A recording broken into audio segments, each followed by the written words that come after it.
coming up this week on the local game, we'll discuss the round 1 result plus some of the movements in the WNPL and shift our eyes to Interstate, where some of our South Australian boys are lighting up the league. And I'll head to Ellis Park, where I'll catch up with Jim Tsouvalas and Daniel Raschella to discuss the fence.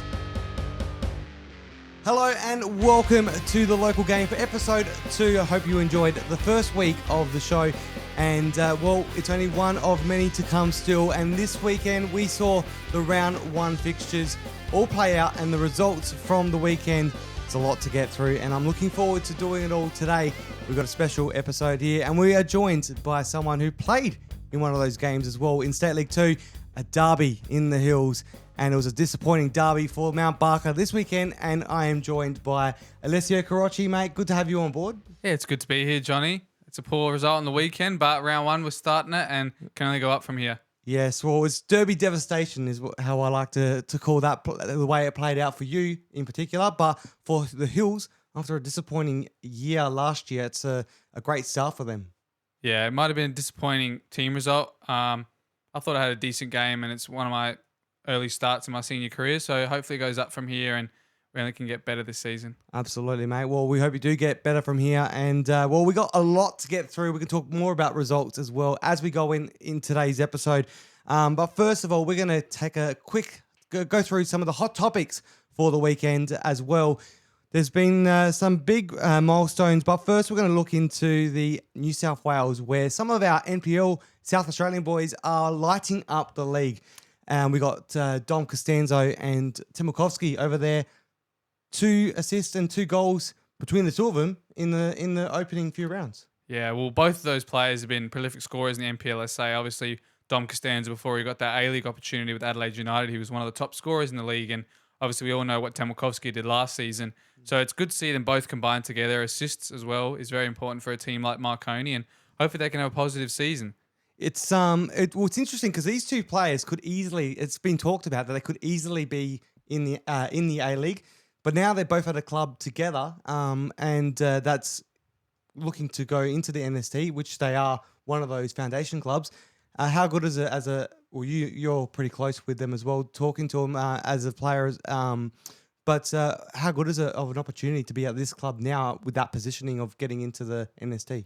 Well, yeah, it's massive for a club like Marconi. Obviously, they had a bit of a mediocre year last year. I think they might have just finished outside the 6 or no final series last year in the NPL New South Wales. So for them to add a big name like Timokovsky already to the ranks, where they had other major players there with Anthony Frangi and Dom Costanzo.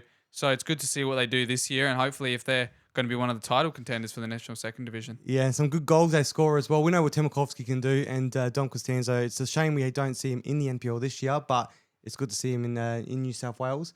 And we know they're going to light up the league. And there's a lot more. We'll keep an eye on all the South Australians interstate across the year as well, because there's some big ones out there. Like Kirko's doing very well interstate as well. Yeah, I think I also saw a game with North Coast City and Philemon Asefa got on the goal scoring sheet. Unfortunately, they lost that game. But for a defender like him, getting on the score sheet that early in his career there interstate, it's good to see. Absolutely. And it's good to see some milestones as well on the weekend. And the referees had 3 milestones, 2 in one game as well. But Friday night was Daniel Cook had his 200th senior men's game on the weekend. And that was in the game you were commentating. Yeah, I was co-commentator with one of our fellow commentators, Seb O'Neill, and it was a cracking game for one of the new promoted sides against the grand finalists from last year, Modbury Jets. I think he had a short game as well, Daniel Cook. He didn't make too many mistakes. Both the coaches were very happy with him, and I don't think there was many cards brandished out for either side.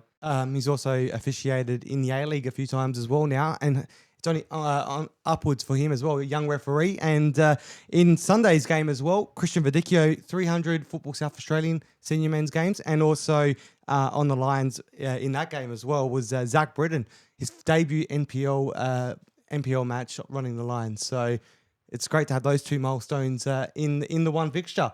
Yeah, well, as you said just before that as well, Daniel Cook, how he transitioned straight into the A-League. The next day, he's got a game against in the A-League with Western Sydney Wanderers and Adelaide United. He was the 4th official. So it's good to see him get straight into it the next day. And as you said, the other 2 milestones in a Sunday fixture is a rare one to see. But for both of them, I'm sure they're lucky they caught on the end of that round 1 fixture list to get that game on their belt. And it was a big game as well. So congratulations to all three of those on the weekend. Three big milestones, 200, 300, and a debut all in one weekend. That's fantastic to kick off the year. Well, we kicked off the year with round one fixtures that did not disappoint, did they, in the NPL? We're going to go through some of those now. Some of the biggest ones were, well, all eyes was on the derby on Friday night.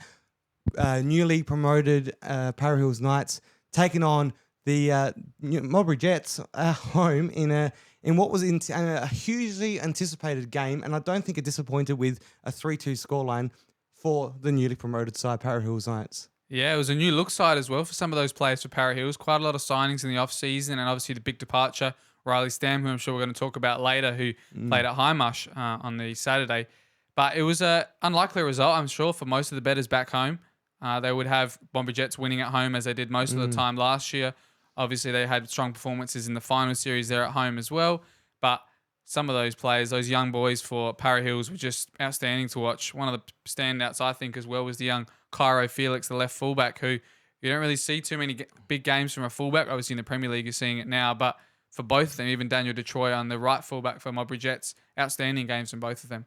And lastly, also Adelaide United, Campbelltown City game, huge one down there. We'll talk about the fixture being at Coopers, but quickly, it's a great game, and they've really stepped up to what we expected from them, Campbelltown City. A little bit underperforming Adelaide United, though, on the park. A young squad, a little bit unsettled in that first 3 minutes with a disappointing a pass back that wasn't handled very well by Oscar Page, but it's a young goalkeeper, and it's early days for Adelaide United.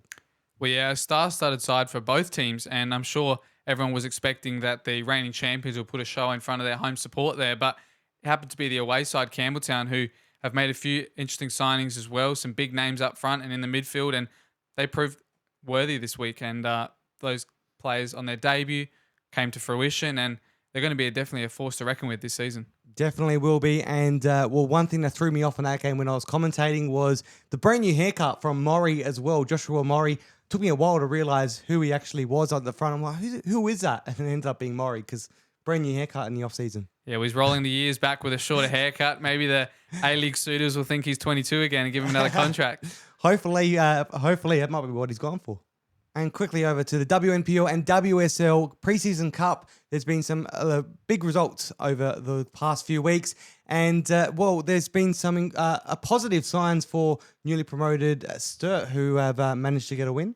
Yeah, they're just a recently formed side as well in the last couple of years, and they had a positive season last year, retained most of their players as well, and they've made a good start in their cup run so far. So I'd like to see what they do in the WNPL. Obviously, their men's side went down, but it's good to see the women on top and see what they can do. Absolutely. And also, Comets are undefeated in their first 3 games of the preseason cup. And that also includes a win over Adelaide City, who also won the other 2. So it's going to be interesting to see how it all pans out. So keep your eyes peeled on the Dribble app to see all those results and keep up to date with it. And we'll look forward to seeing how it all pans out in the lead up to the WNPL and WSL seasons, which kick off in a couple of weeks' time. And also later on, we'll talk a little bit more about some of the signings and what's happened in the off-season as well. That's all to come. Don't go anywhere on the other side of this short break. We'll discuss the state leagues, the round 1 results, and also look towards the round 2 fixtures.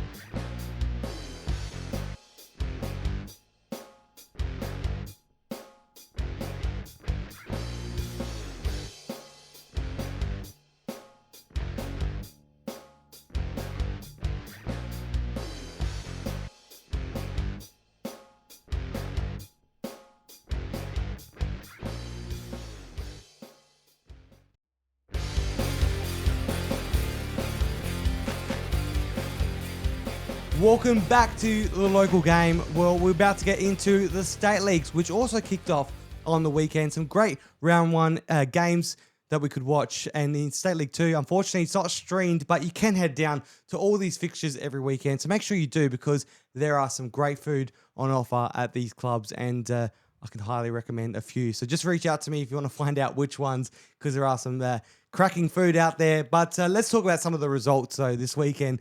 Well, let's turn our attention straight to the State League One. The Burks West Adelaide game, 1-1, but 11 cards to 11 different players, plus one player had 2 yellow cards and sent off. A fiery game, to say the least. Oh, definitely a feisty game.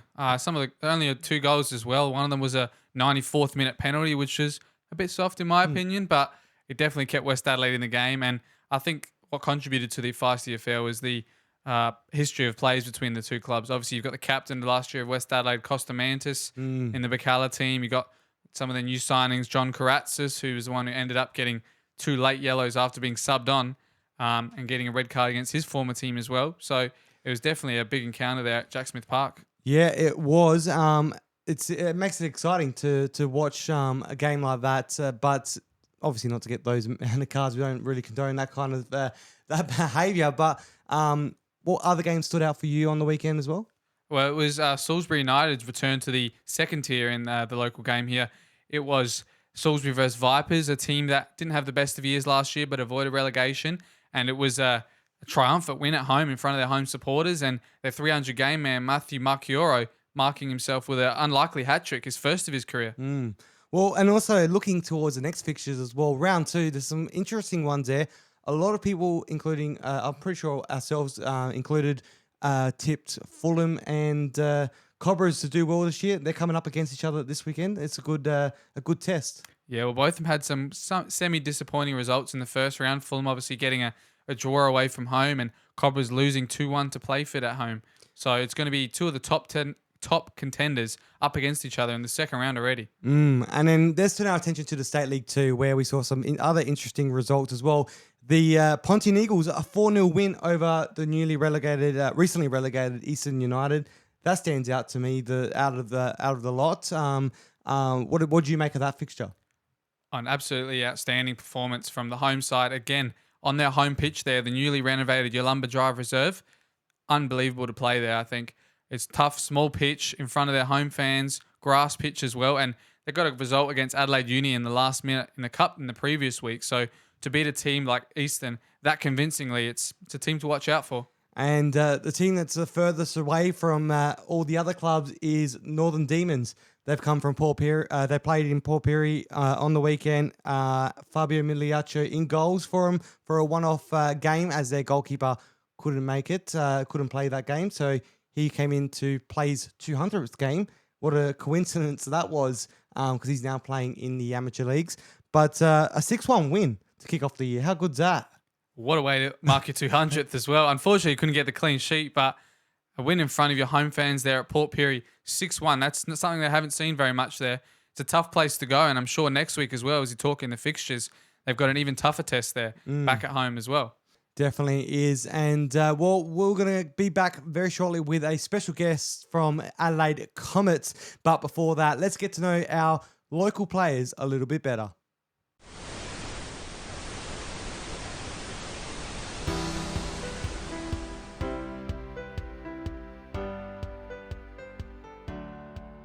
In the off-season, no trainings, no games, and nothing to do with football pretty much now. I've done it a long time, so yeah, just the extra time at home that I can spend with my family, yeah, it's what I look forward to the most. Just sort of recharging the batteries really, and sort of getting into the running pretty quickly, not having too much time off. Getting a bit older now, so it's a bit harder to, gain back to fitness. So I think at the moment I've got a two-year-old boy, so yeah, spending time with him, spending time with the family.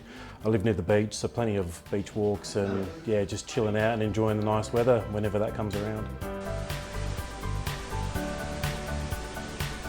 Down here at Ellis Park, the home of the Adelaide Comets, after some great news for the club, I am joined here by the president, Jim Tsouvalas, and board member, Daniel Raschella, to have a chat about what's happened for the club in this last week. Jim, first of all, congratulations. Ellis Park's going to get the fence now, which means home games can be played here in your home ground, which we're currently at right now. Let's talk a little bit about what's happened, because a lot's happened in the last few years. We've been hearing about it. But since the government grants you guys got for the grounds and then the council approval you've been waiting for, what's happened in that process?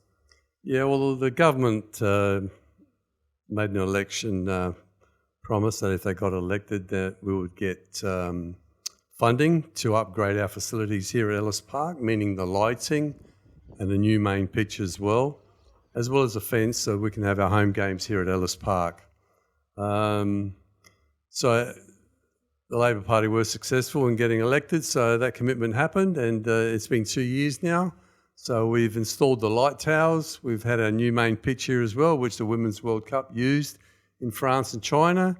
So now the missing link was the permanent fence, so we can have our senior NPL and WNPL games here as soon as we can. Yeah. That process on Tuesday night, you guys had to go to the fourth vote to get it all completed and confirmed. What was that like to lead up to that point and originally get denied up until Tuesday? It was pretty stressful, a lot of work, probably sleepless nights as well. But it's been a 2-year process when we first submitted plans. And then prior to Christmas, there was an APLA meeting, Parklands Authority Committee meeting at Daniel next to me did a deputation to the committee and presented our proposal.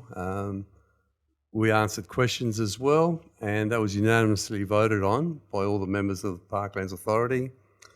And then 2 weeks prior, it went to a councillors pre-meeting to the meeting, which they all voted unanimously for as well. And as you are aware, last Tuesday, there were 3 members that reversed that vote, and 2 weren't in attendance, and we ended up losing that 5-4. So during the week, councillors, Kuros, put in a motion to revisit that, and that's what happened on Tuesday, yesterday.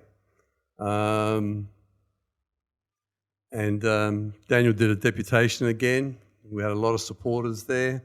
I must admit, the media got onto this story, and the advertiser and the TV channels, and there's been a lot of reaction from the public, which was huge for us. It wasn't just our club.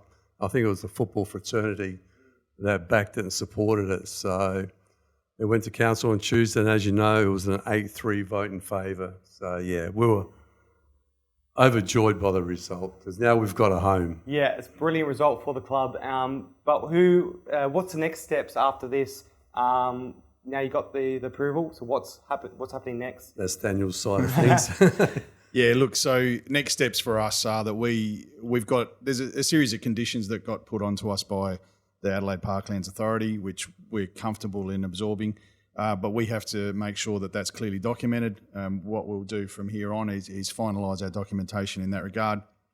We do have to go through development approval like any other infrastructure that goes into any council area.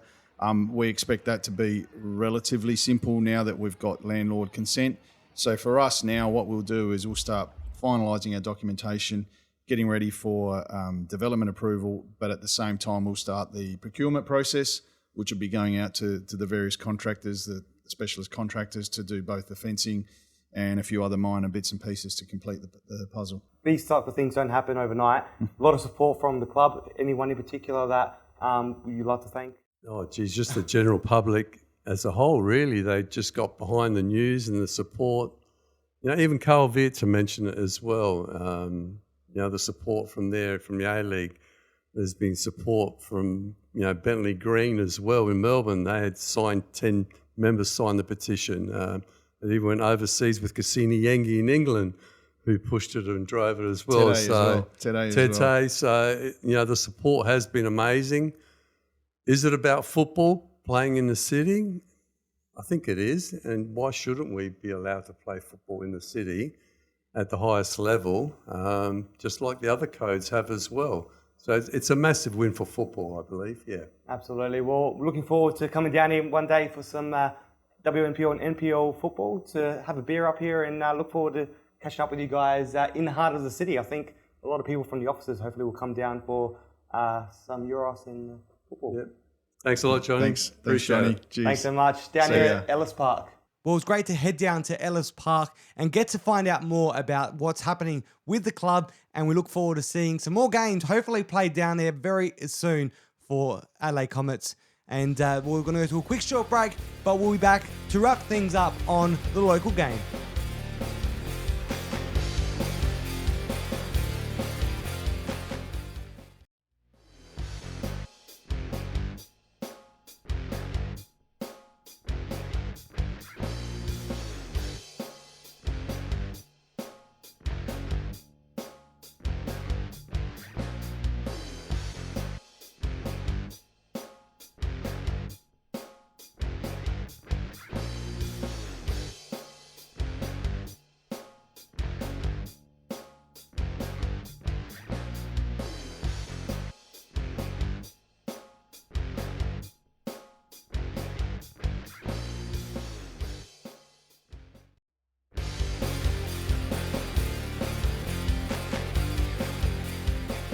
Welcome back to the local game. We are very close to wrapping things up, but we still got a lot more to get through in this show before we do wrap it up. But let's go straight into round 2 fixtures. I can't believe we're already through one round, and round 2 is this weekend.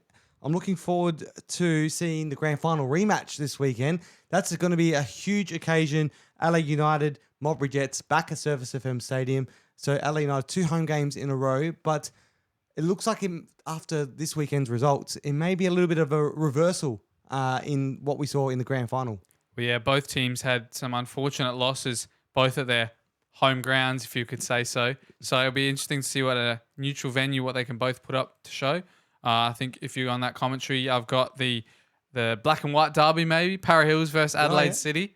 It's going to be interesting to see what the new promoted team can do against a big powerhouse like Adelaide City. It's good to see all these fixtures. There's a lot to look forward to in these early rounds because we're looking forward to seeing how Croatia do. They're very exciting after the weekend as well. Para Hills are a team that are intriguing a lot of people. And just quickly as well, the WNPL is looking forward to seeing how that all happens. There's been a lot of movement in the off-season as well with Shirley Brown medal winner Haruna Sugihara going to Comets. That's a huge recruitment for them. What do you make of them? And also, even in the off season, they've gone over Interstate, which is a good sign to ramp up their preseason. Well, it's always intriguing to see what the WNPL sides do in the off season. It's almost every different year where a different team can claim all 2 or 3 trophies. So one year it's West Adelaide, sometimes it's Salisbury Inter, Comets. They're still waiting for their opportunity. So maybe with a signing like Sugihara, it could promote them to the top of the table. They got very close last year, but I think they want to go that one step more and win the grand final this year. And I think they're on track to make another big name for themselves once again. And also on the weekend, we did see the NPL back at Cooper Stadium, which is something we used to see very often in South Australia with the grand finals played there every year up until recently when the construction started. And then also it coincided with Surface FM opening up. Now that's where we see all the grand finals.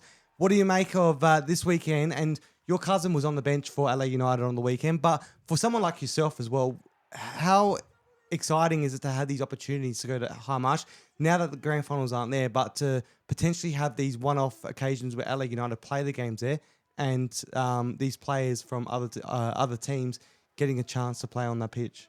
Well, hopefully a stage like the weekend can show what the crowds can bring and hopefully it's viable for more and more occasions. I actually sat on the bench there in a under-18 Federation Cup final. So my cousin and I have had the same experience so far, but hopefully both of us want to play on there now. So in the future, I hope more games are played there. And if it's viable enough for them money-wise, then hopefully we can do that. I hope so. And there was about 600 that turned up until halftime, which is a great turnout, especially with all the amount of games kicking off on the weekend. So all at the exact same time, there was the state leagues and also a few of the A-League NPL games as well. So good turnout from the Reds fans, and also Campbelltown City were a loud voice. You could hear them on the broadcast. So I think it's a fantastic occasion.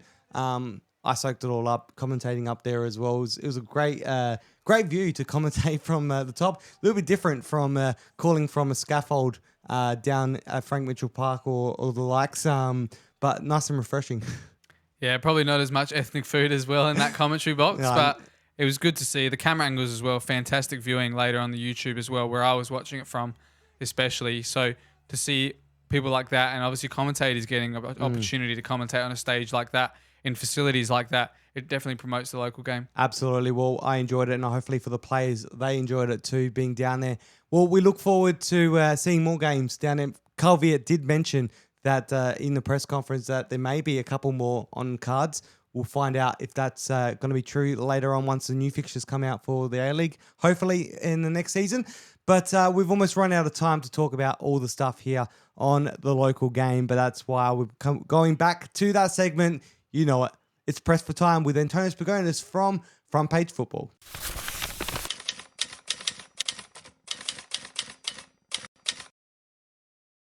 It was definitely great seeing the Comets get their fence, Johnny, and it was even greater seeing the state government support the local football community. Now, it's time for them to get off their fence again. The Matildas have qualified for the Olympics. There are former Adelaide United players in that team, there's a South Australian in that team. Bring our World Cup heroes to Adelaide before the Olympics. We've been waiting for too long.